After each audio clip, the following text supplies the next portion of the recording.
Hello, this is going to be my third and, for the moment at least, final recording of a short story from the Call of Cthulhu collection that I was given for Yuletide.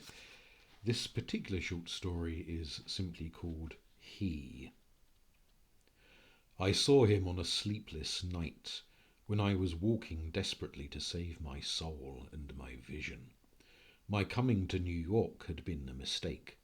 For whereas I had looked for poignant wonder and inspiration in the teeming labyrinths of ancient streets that twist endlessly from forgotten courts and squares and waterfronts to courts and squares and waterfronts equally forgotten, and in the cyclopean modern towers and pinnacles that rise blackly Babylonian under waning moons, I had found instead only a sense of horror and oppression which threatened to master, paralyze, and annihilate me. The disillusion had been gradual. Coming from the first time upon the town, I had seen it in the sunset from a bridge, majestic above its waters, its incredible peaks and pyramids rising flower-like and delicate from pools of violet mist to play with the flaming golden clouds and the first stars of evening. Then it had lighted up window by window above the shimmering tides where lanterns nodded and gilded and deep horns bayed weird harmonies, and itself become a starry firmament of dream, redolent of fairy music, and one with the marvels of Carcassonne and Samarkand and El Dorado, and all glorious and half fabulous cities. Shortly afterwards I was taken through those antique ways so dear to my fancy, narrow, curving alleys and passages where rows of red Georgian brick blinked with small paned dormers above pillared doorways that had looked on gilded sedans and panelled coaches. And in the first flush of realization of these long-wished things, I thought I had indeed achieved such treasures as would make me in time a poet. But success and happiness were not to be. Garish daylight showed only squalor and alienage and the noxious elephantiasis of climbing, spreading stone where the moon had hinted of loveliness and elder magic. And the throngs of people that seethed through the flume-like streets were squat, swarthy strangers with hardened faces and narrow eyes, shrewd strangers without dreams and without kinship to the scenes about them, who could never mean aught to a blue-eyed man of the old folk, with the love of fair green lanes and white New England village steeples in his heart. So instead of the poems I had hoped for, there came only a shuddering blankness and ineffable loneliness, and I saw at last a fearful truth which no one had ever dared to breathe before, the unwhisperable secret of secrets, the fact that this city of stone and stridor is not a sentient perpetuation of old New York, as London is of old London and Paris of old Paris, but that it is, in fact, quite dead, its sprawling body imperfectly embalmed and infested with queer animate things which have nothing to do with it as it was in life. Upon making this discovery, I ceased to sleep comfortably, though something of resigned tranquillity came back as I gradually formed the habit of keeping off the streets by day and venturing abroad only at night, when darkness calls forth what little of the past still hovers wraith-like about, and old white doorways remember the stalwart forms that once passed through them.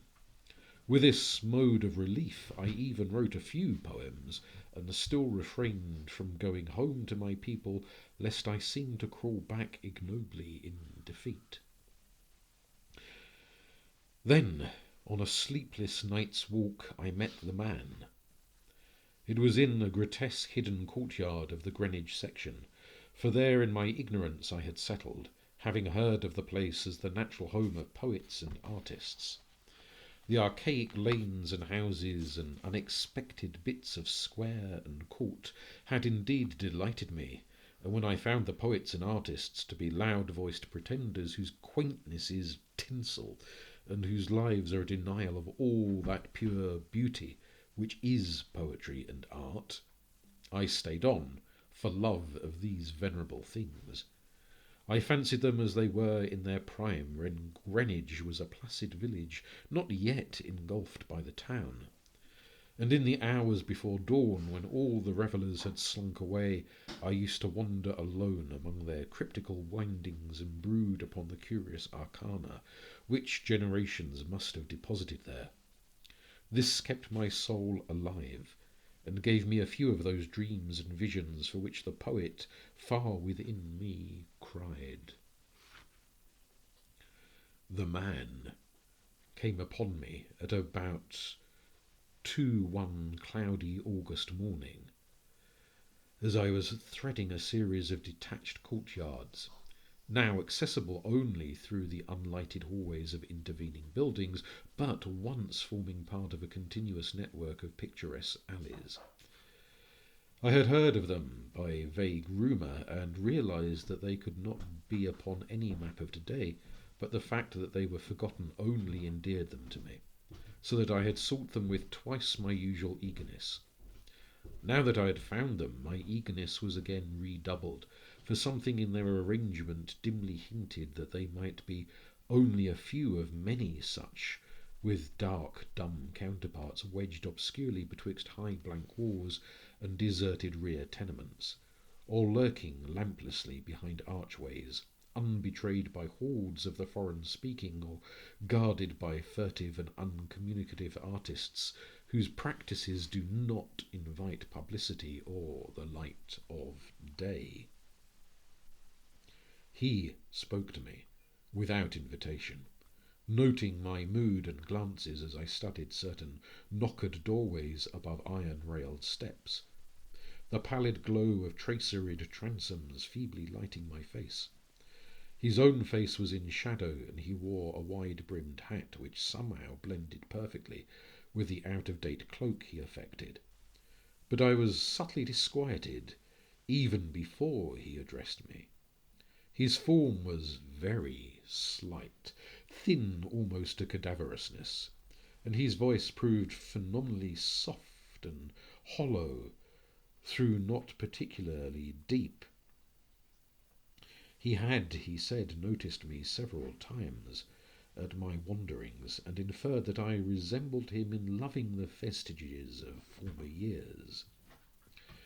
Would I not like the guidance of one long practised in these explorations, and possessed of local information profoundly deeper than any which an obvious newcomer could possibly have gained? As he spoke, I caught a glimpse of his face in the yellow beam from a solitary attic window. It was a noble, even a handsome, elderly countenance, and bore the marks of a lineage and refinement unusual for the age and place. Yet some quality about it disturbed me almost as much as its features pleased me. Perhaps it was too white, or too expressionless, or too much out of keeping with the locality to make me feel easy or comfortable. Nevertheless, I followed him, for in those dreary days my quest for antique beauty and mystery was all that I had to keep my soul alive, and I reckoned it a rare favour of fate to fall in with one whose kindred seekings seemed to have penetrated so much farther than mine. Something in the night constrained the cloaked man to silence, and for a long hour he led me forward without needless words, making only the briefest of comments concerning ancient names and dates and changes, and directing my progress very largely by gestures as we squeezed through interstices, tiptoed through corridors, clambered over brick walls, and once crawled on hands and knees through a low arched passage of stone, whose immense length and tortuous twistings effaced at last every hint of geographical locations I had managed to preserve. The things we saw were very old and marvellous, or at least they seemed so in the few struggling rays of light by which I viewed them. And I shall never forget the tottering Ionic columns and fluted pilasters and urn-headed iron fence posts and flaring lintled windows and decorative fanlights that appeared to grow quainter and stranger the deeper we advanced into this inexhaustible maze of unknown antiquity.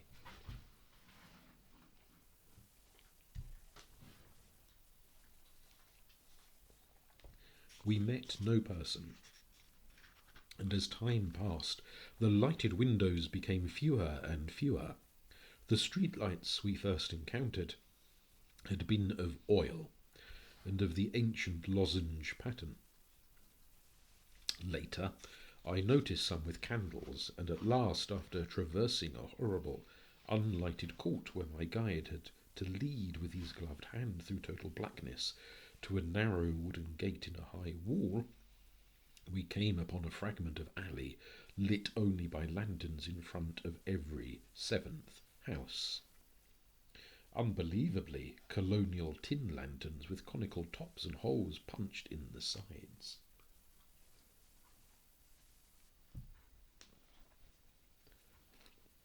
This alley led steeply uphill, more steeply than I had thought possible in this part of New York, and the upper end was blocked squarely by the ivy-clad wall of a private estate, beyond which I could see a pale cupola and the tops of trees waving against a vague lightness in the sky.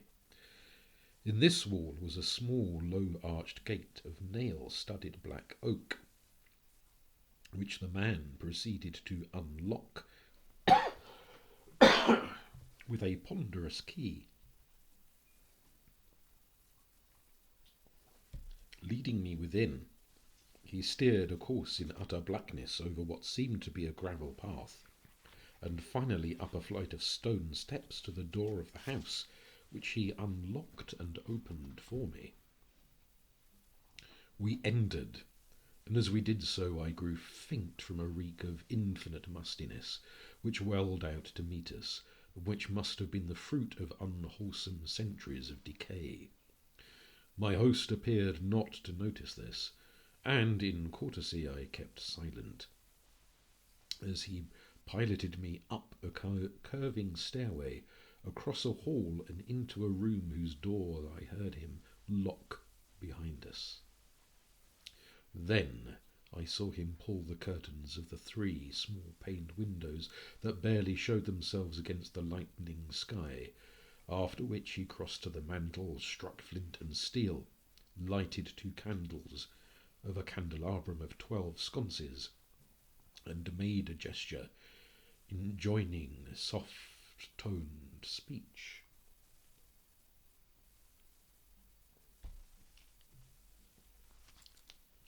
In this feeble radiance, I saw that we were in a spacious, well-furnished and panelled library, dating from the first quarter of the 18th century, with splendid doorway pediments, a delightful Doric cornice, and a magnificently carved overmantel with scroll and urn top.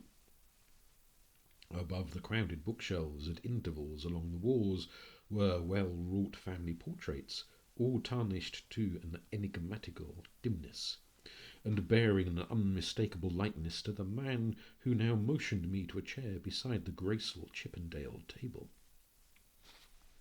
Before seating himself across the table from me, my host paused for a moment, as if in embarrassment.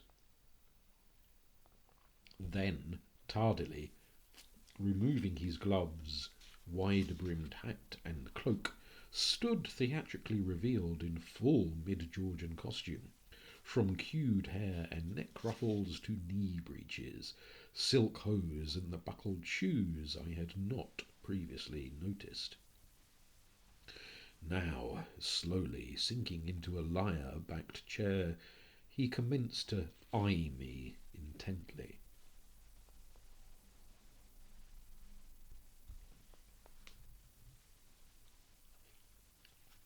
Without his hat, he took on an aspect of extreme age, which was scarcely visible before, and I wondered if this unperceived mark of singular longevity were not one of the sources of my original disquiet.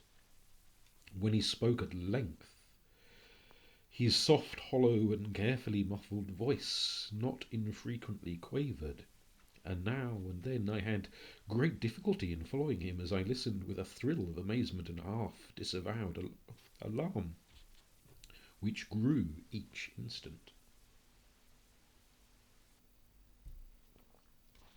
"You behold, sir," my host began, "a man of very eccentrical habits, for whose costume no apology need be offered to one with your wit and inclinations. Reflecting upon better times, I have not scrupled to ascertain their ways and adopt their dress and manners. An indulgence which offends none, if practised without ostentation. It hath been my good fortune to retain the rural seat of my ancestors, swallowed though it was by two towns, first Greenwich, which built up hither after 1800, then New York, which joined on near 1830. There were many reasons for the close keeping of this place in my family, and I have not been remiss in discharging such obligations. The squire who succeeded to it in 1768 studied certain arts and made certain discoveries, all connected with influences residing in this particular plot of ground, and eminently deserving the strongest guarding. Some curious effects of these arts and discoveries I now purpose to show you, under the strictest secrecy, and I believe I may rely on your judgment of men enough to have no distrust of either your interest or your fidelity." He paused, but I could only nod my head. I have said that I was alarmed, yet to my soul nothing was more deadly than the material daylight world of New York, and whether this man were a harmless eccentric or a wielder of dangerous arts, I had no choice save to follow him and slake my sense of wonder on whatever he might have to offer. So I listened.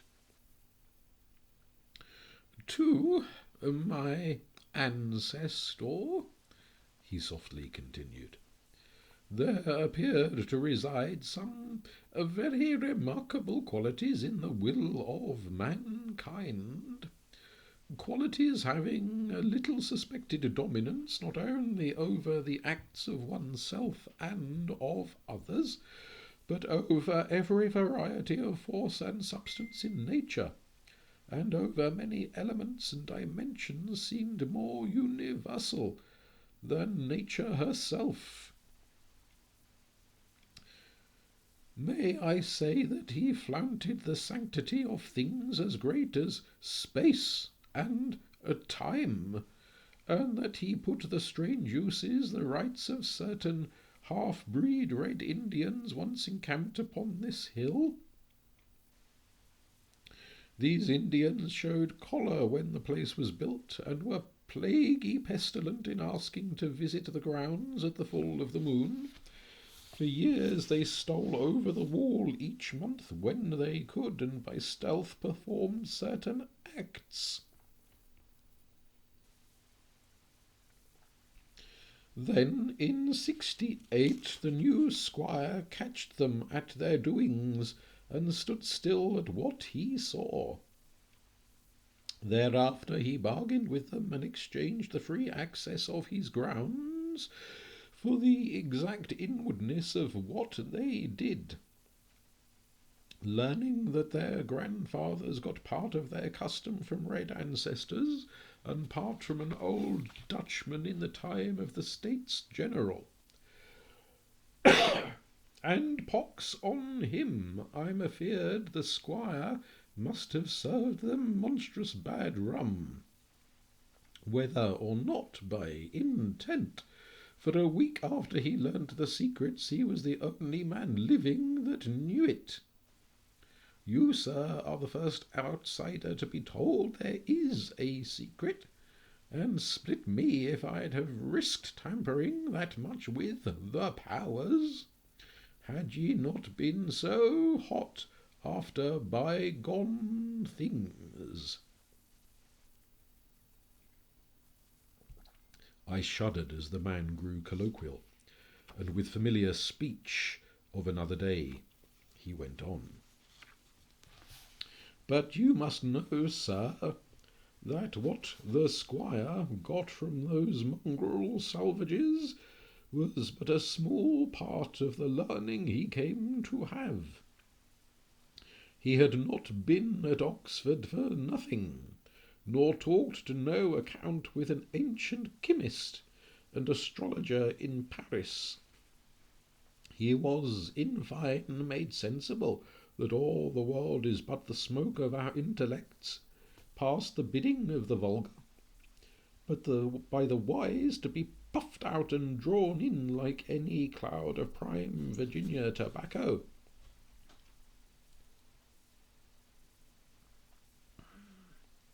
What we want we may make about us, and what we don't want we may sweep away.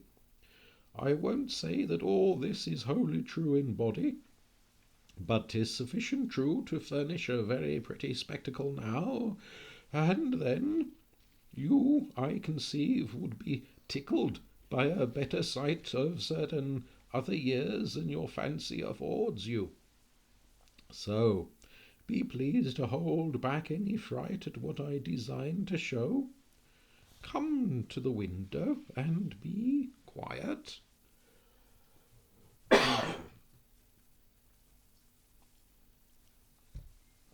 My host now took my hand to draw me to one of the two windows on the long side of the malodorous room, and at the first touch of his ungloved fingers I turned cold. His flesh, though dry and firm, was the quality of ice, and I almost shrank away from his pulling. But again I thought of the emptiness and horror of reality, and boldly prepared to follow whithersoever I might be led.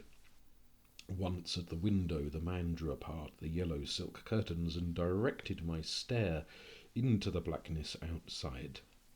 For a moment I saw nothing, save a myriad of tiny dancing lights far, far before me. Then, as if in repose to an insidious motion of my host's hand, a flash of heat lightning played over the scene, and I looked out upon a sea of luxuriant foliage unpolluted, and not the sea of Ruths I expected by any normal mind. On my right the Hudson glittered wickedly, and in the distance ahead I saw the unhealthy shimmer of a vast salt marsh constellated with nervous fireflies. The flash died, and an evil smile illumined the waxy face of the aged necromancer. That was before my time, before the new squire's time. Pray let us try again. I was faint, even fainter than the hateful modernity of that accursed city had made me. Good God, I whispered, can you do that for any time? And he nodded, and bared the black stumps of what had once been yellow fangs.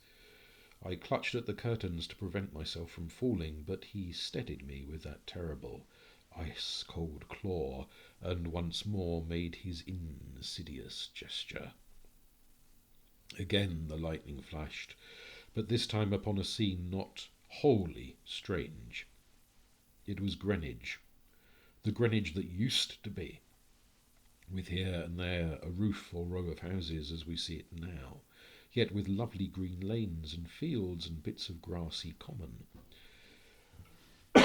The marsh still glittered beyond, but in the farther distance I saw the steeples of what was then all of New York, Trinity and St. Paul's and the brick church dominating their sisters, and a faint haze of wood smoke covering over the whole. I breathed hard, but not so much from the sight itself as from the possibilities my imagination terrifyingly conjured up. Dare you go far? I spoke with awe, and I think he shared it for a second, but the evil grin returned. Far? What I have seen would blast ye to a mad statue of stone. Back, back, forward, forward. Look ye pulling that quit.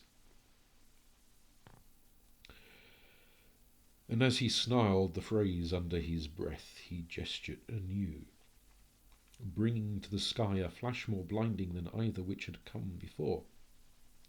For full 3 seconds I could glimpse that pandemoniac sight, and in those seconds I saw a vista which will ever afterwards torment me in dreams.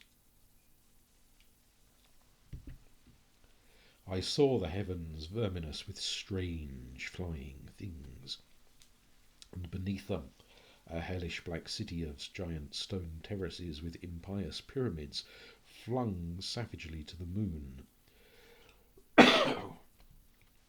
and devil lights burning from unnumberable windows, and swarming loathsomely on aerial galleries. I saw the yellow squint-eyed people of that city, robed horribly in orange and red, and dancing insanely to the pounding of fevered kettle drums, and the clatter of obscene kritala, and the maniacal moanings of muted horns whose ceaseless dirges rose and fell undulantly like the waves of an unhallowed ocean of bitumen.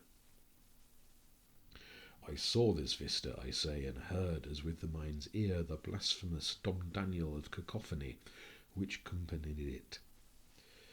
It was the shrieking fulfilment of all the horror which that corpse city had ever stirred in my soul, and forgetting every injunction to silence, I screamed and screamed and screamed as my nerves gave way and the walls quivered about me. Then, as the flash subsided, I saw that my host was trembling too, a look of shocking fear half blotting from his face the serpent distortion of rage which my screams had excited. He tottered, clutched at the curtains as I had done before, and wriggled his head wildly like a hunted animal. God knows what he had cause for. As the echoes of my screaming died away, there came another sound so hellishly suggestive that only numbed emotions kept me sane and conscious. It was the steady, stealthy creaking of the stairs beyond the locked door, as with the ascent of a bare foot or skin-shod horde, and at the last the cautious, purposeful rattling of the brass latch that glowed in the feeble candlelight. The old man clawed and spat at me through the mouldy air, and barked things in his throat as he swayed with the yellow curtains he clutched.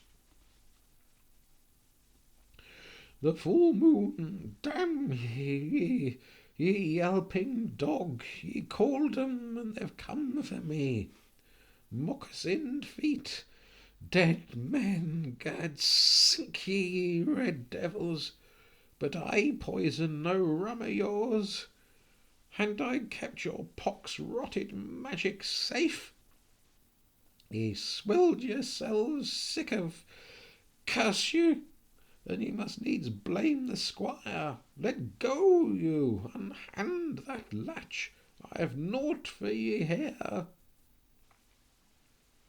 At this point 3 slow and very deliberate raps shook the panels of the door, and a white foam gathered at the mouth of the frantic magician. His fright, turning to steely despair, left room for a resurgence of his rage against me, and he staggered a step forward toward the table on whose edge I was steadying myself. The curtain, still clutched in his right hand as his left clawed out at me, grew taut and finally crashed down from their lofty fastenings, admitting to the room a flood of that full moonlight which the brightening of the sky had presaged. In those greenish beams the candles paled, and a new semblance of decay spread over the musk-reeking room, with its wormy panelling, sagging floor, battered mantel, rickety furniture, and ragged draperies. It spread over the old man too, whether from the same source or because of his fear and vehemence, and I saw him shrivel and blacken as he lurched near and strove to rend me with vulturine talons. Only his eyes stayed whole, and they glared with a propulsive, dilated incandescence which grew as the face around them charred and dwindled.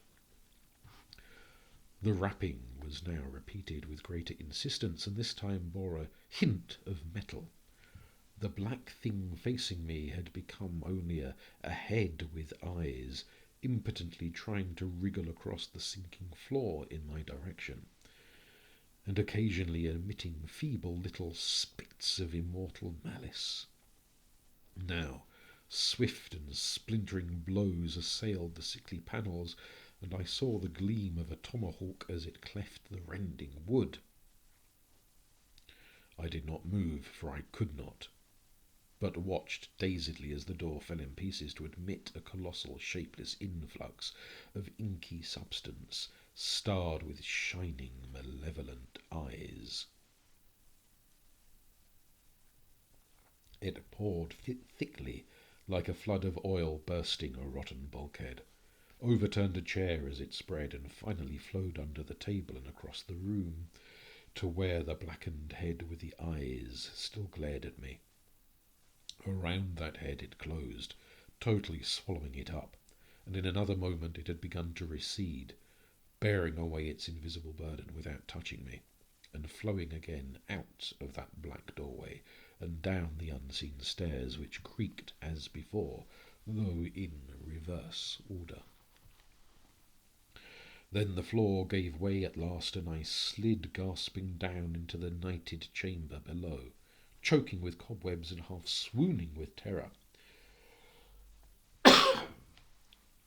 The green moon shining through the broken windows showed me the hall door half open, and as I rose from the plaster-strewn floor and twisted myself free from the sagged ceilings, I saw sweep past it an awful torrent of blackness, with scores of baleful eyes glowing in it. It was seeking the door to the cellar, and when it found it, it vanished therein. I now felt the floor of this lower room giving as that of the upper chamber had done, and once a crashing above had been followed by the fall past the west window of something which must have been the cupola. Now liberated for an instant from the wreckage, I rushed through the hall to the front door, and finding myself unable to open it, seized a chair and broke a window, climbing frenziedly out upon the unkempt lawn where moonlight danced over yard-high grass and weeds. The wall was high, and all the gates were locked, but moving a pile of boxes in a corner, I managed to gain the top and cling to the great stone urn set there. About me, in my exhaustion, I could see only strange walls and windows and old gambrel roofs. The steep street at my approach was nowhere visible, and the little I did see succumbed rapidly to a mist that rolled in from the river despite the glaring moonlight. Suddenly the urn to which I clung began to tremble, as if sharing my own lethal dizziness, and in another instant my body was plunging downward to I knew not what fate. The man who found me said that I must have crawled a long way despite my broken bones, for a trail of blood stretched off so far as he dared look. The gathering rain soon effaced this link with the scene of my ordeal, and reports could state no more than that I had appeared from a place unknown at the entrance of a little black court off Perry Street.